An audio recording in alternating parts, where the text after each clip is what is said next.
This is a Telefunken vacuum tube. It's used. I don't have a tube tester, but I did have a tube radio that took one of these. It's a ECC 85. And so I was able to test it that way, and that's how I explained it in the listing. These Telefunken tubes are quite sought after. I just happen to have a box. I've got a whole box of other tubes, and this was an empty box, and it happened to be a matching number. So I was able to include that in the listing, and I got $35 for it. This is an Xmod remote control upgrade kit, all-wheel drive. Just some accessories I found recently, and all the stuff I bought a number of years ago. I'm going to get around to open some of these boxes with just accessories, and this sold for 20 bucks. This is the Panasonic Tnt 8-track player. I refurbished this. I bought it off of eBay really cheap. It might not have been eBay, it might have been Facebook Marketplace. It was missing the handle and the battery cover. One thing, if you find one of these out in the wild, something you should be aware of, they do not change tracks automatically. These were meant as a portable unit, bring to the beach, picnic or whatever, and have it near you, so when the track ended you could just change it yourself.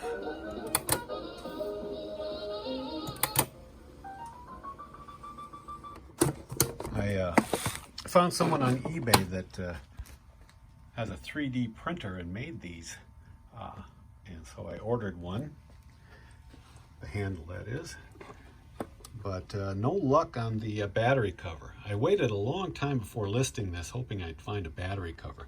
That's the cord I've got stuffed in there. I've got a couple of cords for this unit. And I think I had to replace the belt on this and clean it up. But these are quite desirable. They can bring a couple of $100 if they're really in good shape. And this one, the replacement handle does not have any kind of attachment for it. But I decided to include this box of 8 tracks. Nothing special. Of course, I can't use my own taste in music to decide what other people like. I have found that some of these country artists on 8-track can bring some good money. And it's a nice little case. So I included that with it, and it sold for $165. This 8-track tape I found in a pile of 8-track tapes that I have.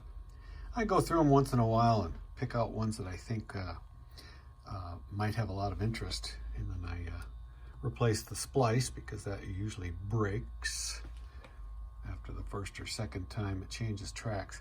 This one has the spring-loaded felt pads, which generally are always there, but they're very easy to replace if they're not, and much easier to replace than those foam strips that most tape cartridges have. Badfinger, Wish You Were Here. When I first saw it, I thought that was the Pink Floyd Wish You Were Here. But this one I was able to get $18 for.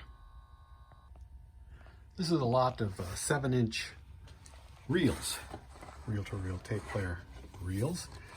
3 boxes just contain empty reels, and then one box has some recorded material on it. This is from the big stereo buy I made back in, what was it, 2016, I believe.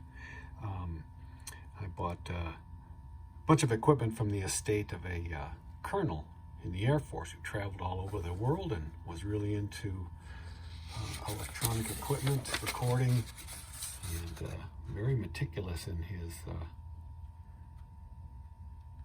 indexing of all the songs. I've got a lot of these tapes.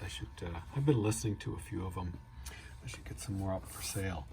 In any case, this mixed lot sold for 30 bucks. This is a manual and remote control for a very old video cassette recorder. This has been up for sale for quite some time. This is something I probably found at a estate sale, and don't have any money into it. And I've had it up for sale for $20, and finally got a best offer of $15 for it. There's just probably not a lot of these survived. This pencil sharpener is a barrel vacuum hold. It's got a vacuum base on it. Really nice condition, and it's got a real nice hammer tone brown finish to it. And I'm finding out that these do not sell for that much, the vacuum mounted ones. The vacuum mount works real nice. I mean, really sticks, but apparently these are too modern to be worth a lot of money. I was able to get $25 for it though. This is an empty take-up reel, 7-inch. It's branded Akai, but it is plastic. The metal ones go for some real good money. This one's got a little bit of a crack. Let's see, there it is. A little hairline crack in it. Kind of weird. Somebody messaged me. There was a language problem, even though they're based in the United States, asking if I would buy it for them for $13. I've got it priced at $15. Well, I just ignored it, thinking they meant that message for someone else. Then I got another message the next day asking if I had received the first one and would I again buy this for them for $13. And well, I figured right away that they're asking for if I would take an offer of $13. So I sent the offer back, $13, and said, if you mean if I will sell this to you for $13, then the answer is yes. And they bought it. Sometimes you have to overcome little miscommunications. Not a big deal, but this was just in a pile of stuff I don't have any money into, so 13 bucks. These are a couple of portable General Electric 8-track players. Actually, one is just an 8-track player, and the other one is an 8-track player with a radio. And although they both play, they need some work, and they've been sitting on a shelf waiting for me to get to them, and I'm just finding out I'm not going to get to these. They do bring, probably over $100 if they're in perfect working condition. These do have some cosmetic issues, but in any case, I listed them and they sold right away for 60 bucks for the pair. Parts only for restoration.